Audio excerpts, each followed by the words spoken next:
מה המצב האנשים כאן, לא רואה את NPC, ואני מנסה להתקן אתכם במשהו קצת אגיע לכם. בעצם בימים הקרובים לא יהיה כל כך זמן, כי בגלל המצב הביטחוני אני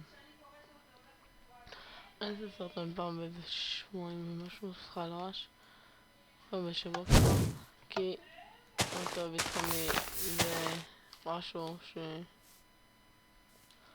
יפה לי קצת. כן, אולי כן, לא שתוראים את הטקסטורה מאוד מגניבה.